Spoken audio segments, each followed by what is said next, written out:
I feel like a homecoming here today. I'd like if you'd open your Bibles with me to Genesis chapter 13. The title of our message today is Abraham's Armageddon. If you look at your bulletin, you'll see what happens when you send poorly structured emails and text messages. The next word actually would have been closing song.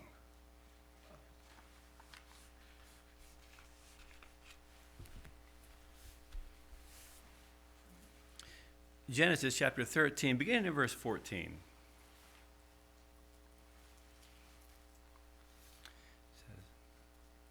And the Lord said unto Abraham, after Lot was separated from him, Lift up now thine eyes, and look, from the place where thou art, northward, and southward, and eastward, and westward. For all the land which thou seest, to thee will I give it, and to thy seed forever. And will make thy seed as the dust of the earth, so that if a man can number the dust of the earth, then shall thy seed also be numbered. Arise, walk through the land, in the length of it, in the breadth of it, for I will give it unto thee. Then Abraham removed his tent, and came and dwelt in the plain of Mamre, which is in Hebron, and built there an altar unto the Lord.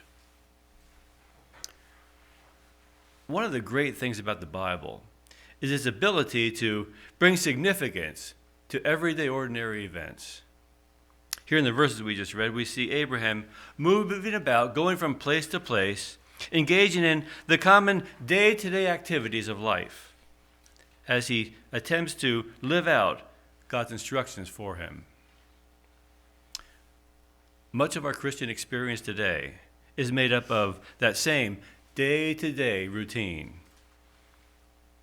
that makes up life as we know it, as we seek to serve God in a very uncertain world. It says in verse 18 that Abraham built there an altar unto the Lord. It's always intrigued me to see how aware we as human beings are of even the slightest changes in our environment. Get a bad haircut and what happens? Everybody says, what happened to your hair? Get a new vehicle. Everybody says, I see you got a new vehicle. It doesn't take much. Even the slightest change are noticed by the people around us. You know, the other day, I needed instructions to go somewhere down there in Bethlehem. And the person I was talking to said, go down to the Copper Penny and make a left. Folks, Copper Penny hasn't been there in 30 years. But it was a landmark. People were familiar with it, and they recognized that it has significant position in regards to the area.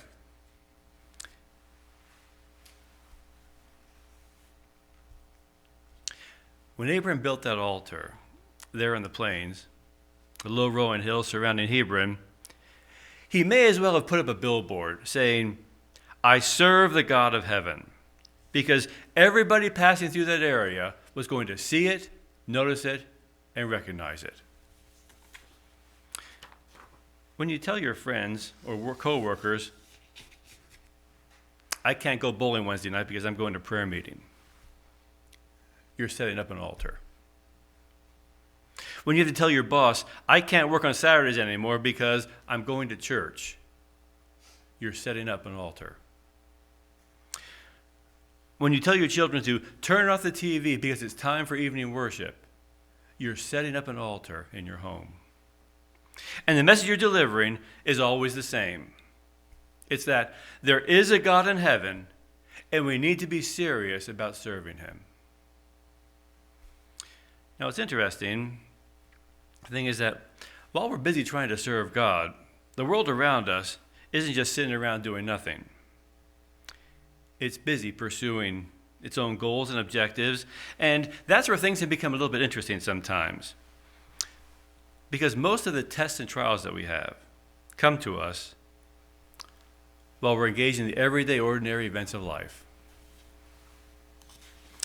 The Bible tells us that while Abraham was busy serving God and going about his daily routine, some other significant events were taking place all around him.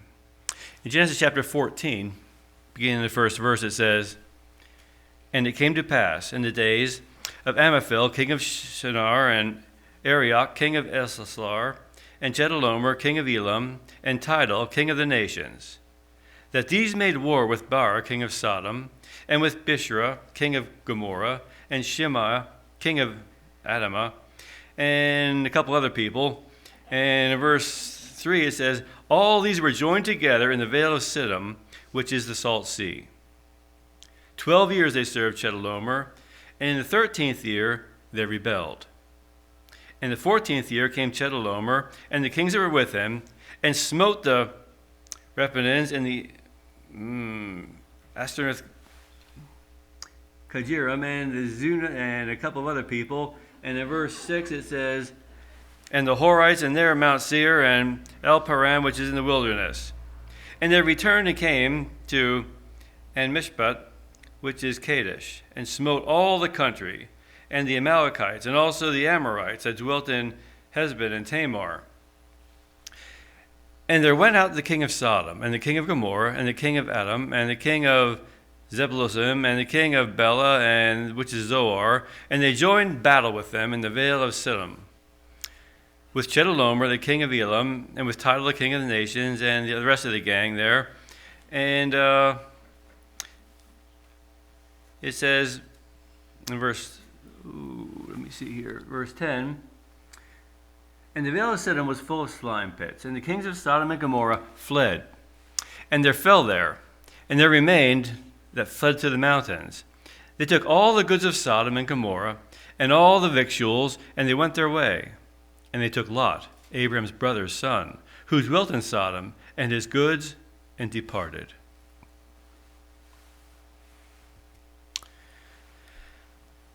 Nations and kingdoms united together in their thirst for power and control and dominion. And it says that innocent people were being taken captive and subjected to lives of slavery and bondage because of it.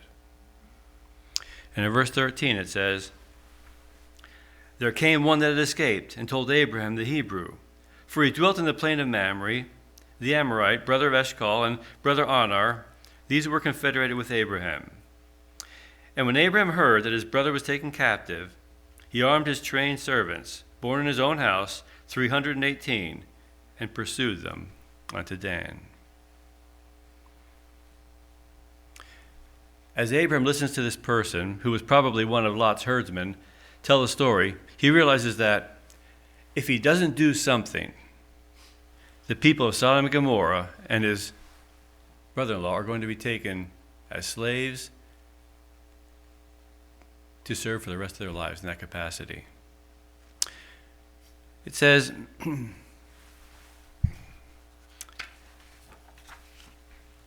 that's important because good to keep in mind, Abraham got into this predicament because of a bad decision made by someone else. The Bible tells us that his nephew Lot had made a poor career decision. He and his family had set out over the plain of Jordan, and they saw all kinds of wonderful opportunities there. The Bible says that he pitched his tent towards Sodom, never stopping to think that Sodom's influence and problems might spill over onto himself and his family. Now, the temptation for Abram would be to simply say, well, Lot made his bed, let him sleep in it. And in doing so, he may have felt justified, but instead he decided to follow the example of the God he served and to go on a rescue mission. And that's just what he did. When he came down, hang on folks here. Having trouble seeing my notes.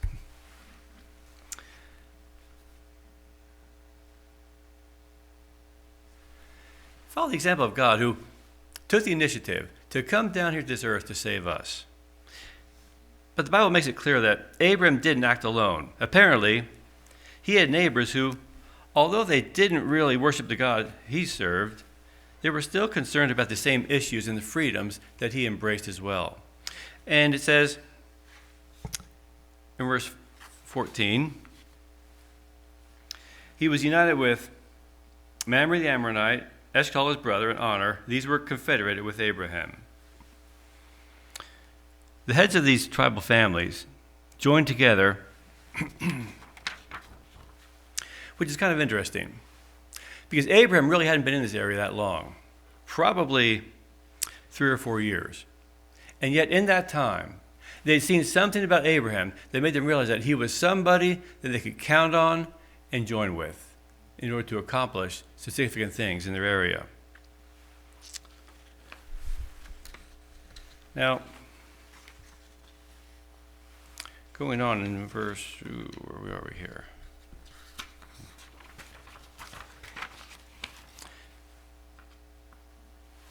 Genesis chapter 26, verse 4 and 5. Keep your finger here. We're coming right back. Tells us why they felt comfortable uniting with him. Genesis 26, verse 4 and 5. God's speaking with Isaac here. But he says,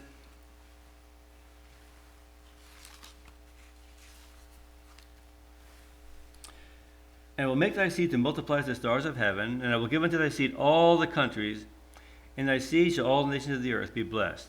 Because that Abraham obeyed my voice, kept my charge, my commandments, my statutes, and my laws." Abraham brought the principles of obedience and godliness into his day-to-day life.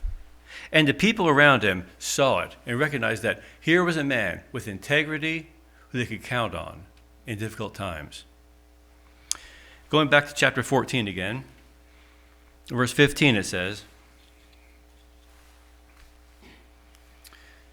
"And he divided himself against them, he and his servants, by night, and smote them, and pursued them unto Hobah, which is on the left side of Damascus.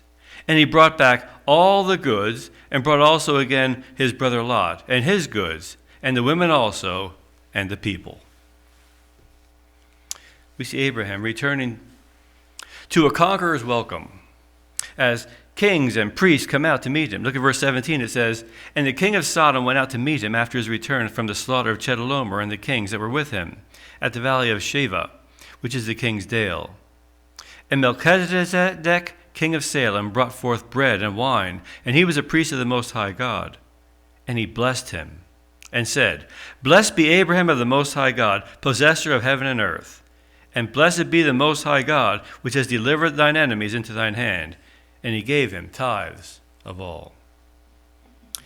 As Abraham returns to this conqueror's welcome, he attempts to divert the attention away from himself by returning a tithe of everything recovered to God right there in front of everyone who was waiting to celebrate his victory.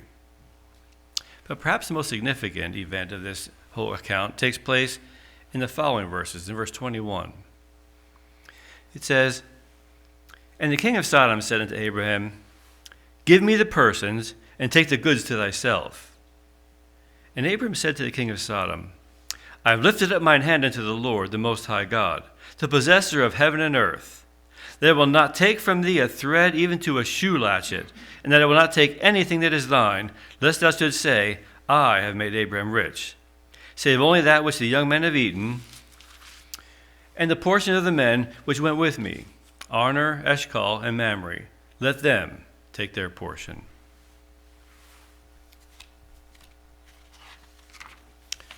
Here in these verses, we see Abraham demonstrating the pure motives that prompted his success.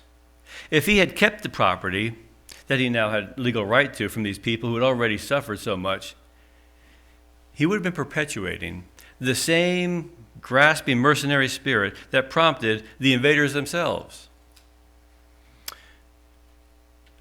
But instead, he gave them a different perspective, giving the people the opportunity to see exactly what it was like to serve a generous, gracious, loving God. Now, as Abraham exemplifies the character of God, he seeks to honor him, but in doing so, he does something significant. He distinguishes himself from the rest of the crowd. Abraham probably didn't know it at the time, but the day he went out to rescue Lot would be forever changing his life. No longer would it be just a little nomadic herdsman passing through the area.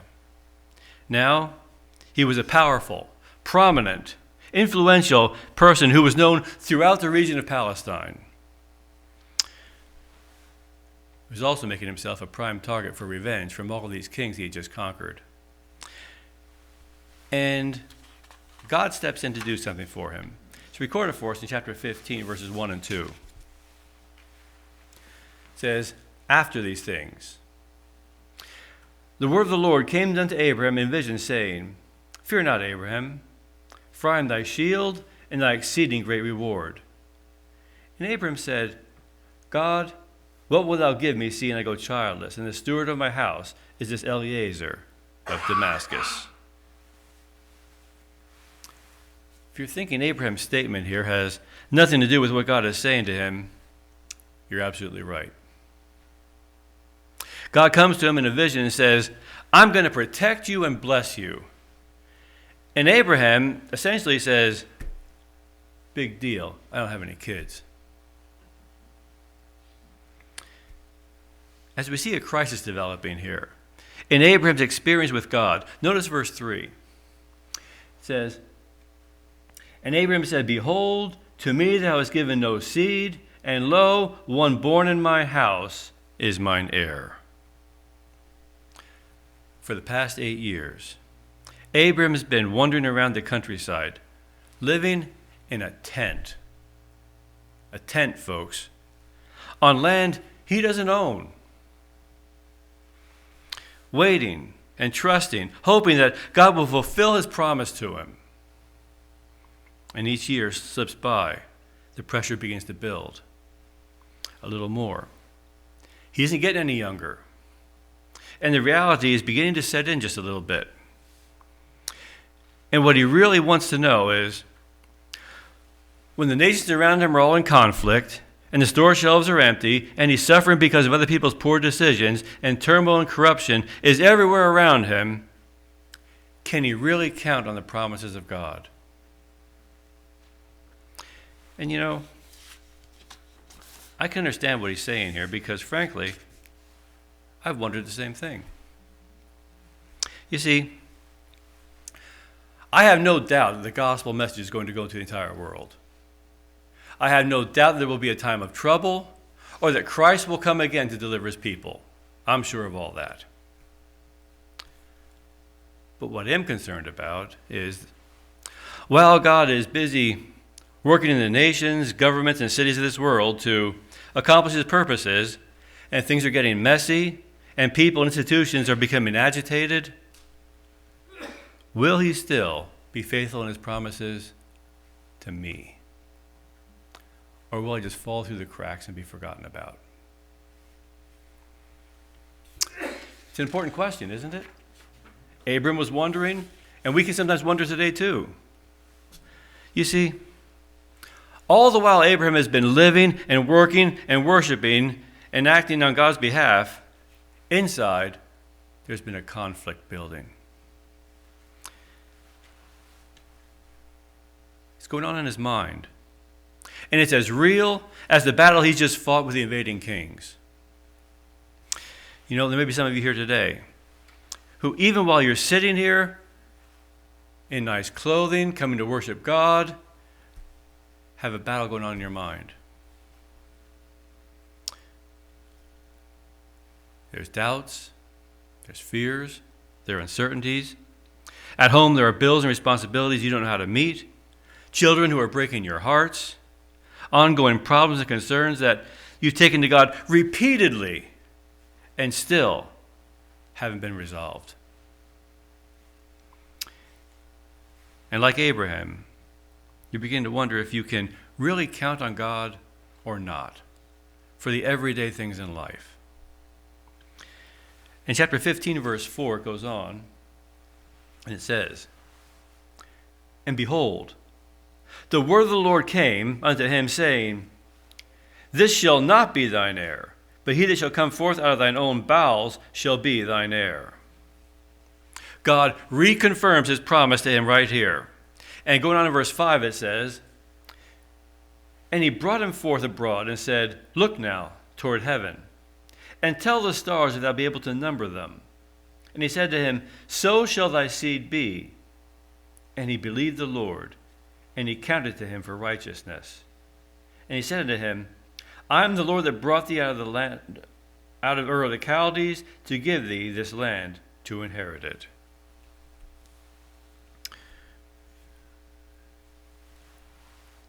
In Hebrews chapter 6, the Apostle Paul takes this and does something with it. But before we go there, let's go a few verses further. He says, and the Lord said,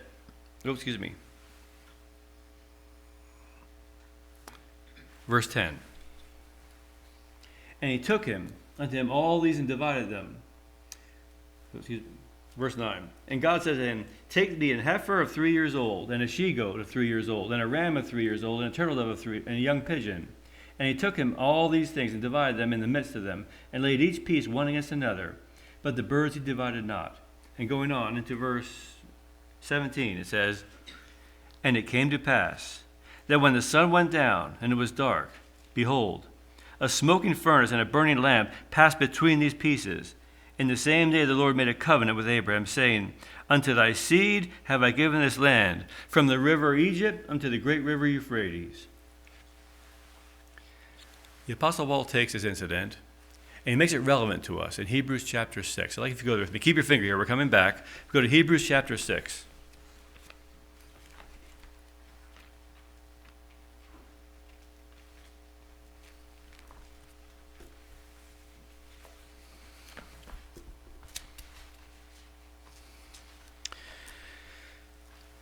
Hebrews 6, beginning in verse 13.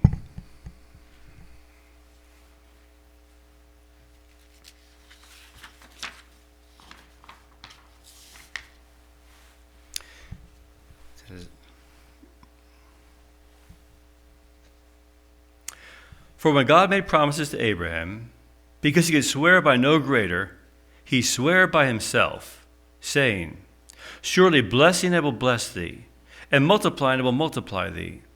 And so after he had patiently endured, he obtained the promise. For men verily swear by the greater, and an oath for confirmation is to them an end of all strife.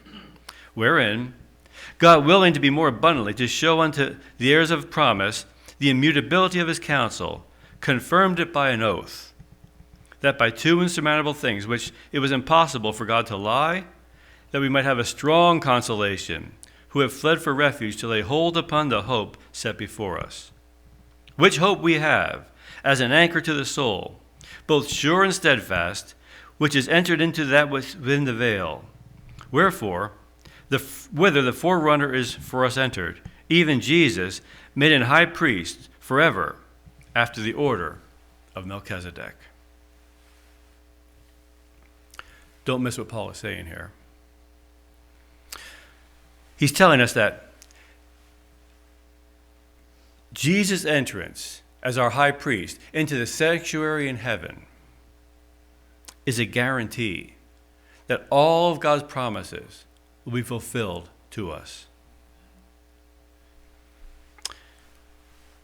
It's a statement of equivalence. He's saying, just as God's presence and promise to Abraham back there signified that he guaranteed he'd be faithful to him, so it is that Christ, as our high priest in the heavenly sanctuary, is a guarantee that he will be faithful to each and every one of us. Going back, chapter 15 again.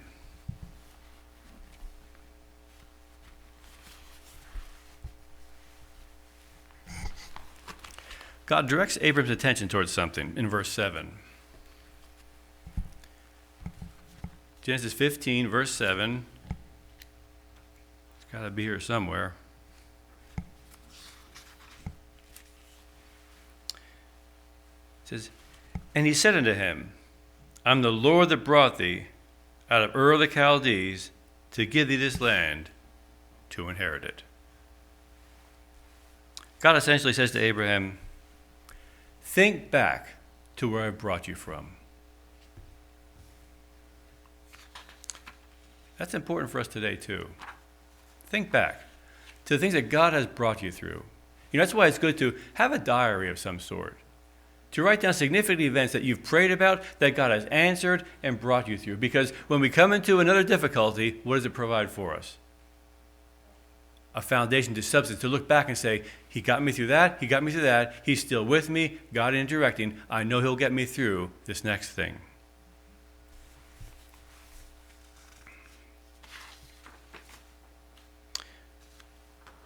You know, we're told that we have nothing to fear for the future except what? We should forget the way God has led us in the past. And that's important because the Bible seems to indicate that we have a similar conflict to the one Abraham went through with the invading kings waiting for us in the future. If you go with me to Revelation chapter 17.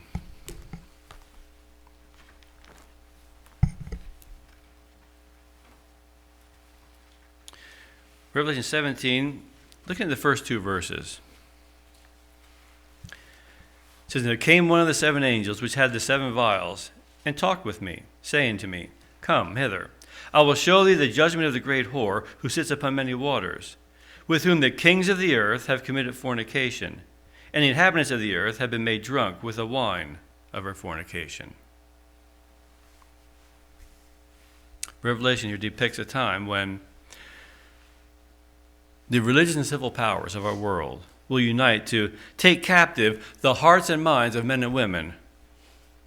John describes for us how it happens back in chapter 16. Go back with me one page to chapter 16, verse 13. He's speaking here and he says, "I saw three unclean spirits like frogs come out of the mouth of the dragon, out of the mouth of the beast, out of the mouth of the false prophet. For they are the spirits of devils working miracles, which go forth, notice, unto the kings of the earth and to the whole world, to gather them to the battle of the great day of God Almighty." When you mention Armageddon, it conjures up thoughts of wars and bombs and disasters, and while there may be some of that in our future, it's really Satan's final attempt to take the whole world captive by working through every available avenue possible to deceive people into submitting to his control and authority rather than God's. Notice this comment from Great Controversy, page 614. "When he leaves the sanctuary, Satan will then plunge the whole inhabitants of the earth into one great final trouble. As the angels of God cease to hold back the fierce winds of human passion, all the elements of strife will be let loose. The whole world will be involved in a ruin more terrible than that which came upon Jerusalem of old. The same destructive power exercised by holy angels when God's commands will be exercised by evil angels when he permits. There are forces now ready and only waiting the divine permission to spread desolation everywhere." But before that happens, God sends a message, a warning to the whole world. Look at Revelation 18, first 4 verses. It says, "After these things, I saw another angel come down from heaven, having great power, and the earth was lightened with his glory. And he cried mightily with a strong voice, saying, Babylon the great is fallen, and become the habitation of devils, the hold of every foul spirit, the cage of every unclean and hateful bird. For all nations have drunk of the wine of the wrath of her fornication. And the kings of the earth have committed fornication with her. And the merchants of the earth are waxed rich through the abundance of her delicacies. And I heard another voice from heaven saying, Come out of her, my people, that ye be not partakers of her sins, and that ye receive not of her plagues."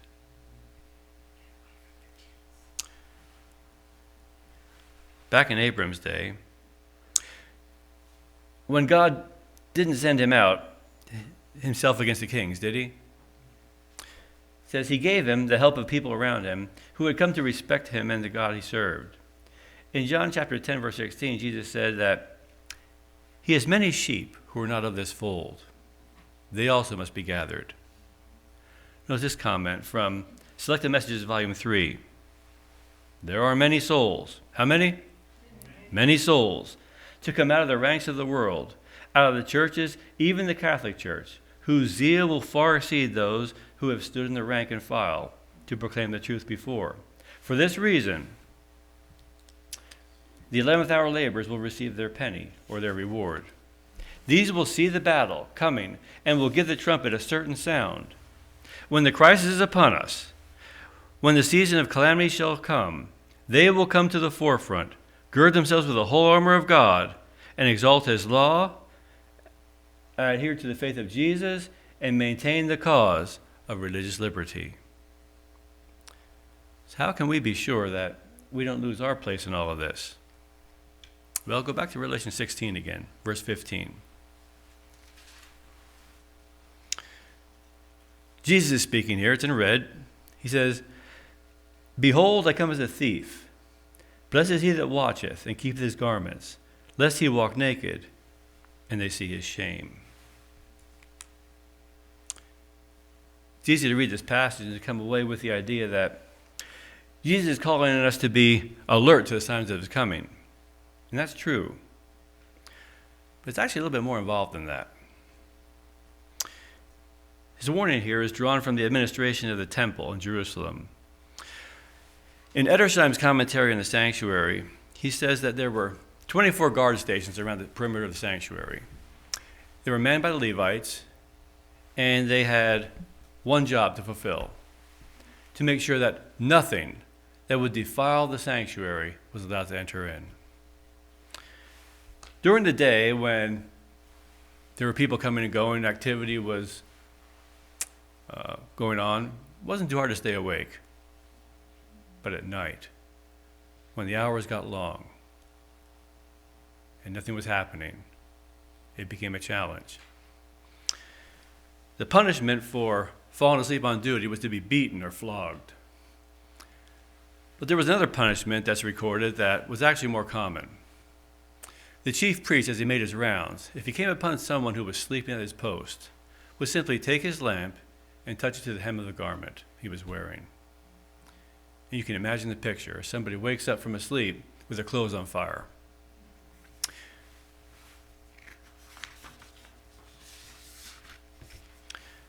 That's what Jesus is talking about when he says, "Take heed lest you lose your garments," because you can imagine trying to get your clothes off as quick as you can when you're on fire.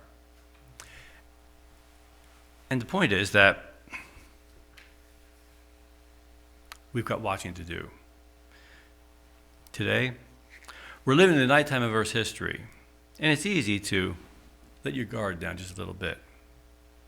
Skip family worship, watch a little more TV, go to sleep spiritually. Folks, in this verse, Jesus is calling us to watchfulness. In the day-to-day activities of life, when we go to work, when we sit down to eat, when we turn on our TV or our computer, when we kind of relax. He's saying, be on guard against anything that would have a defiling or detrimental effect on your spiritual life with him. And the purpose is so that, like Abraham of old, we can be prepared to take our place in the greatest conquest of the ages.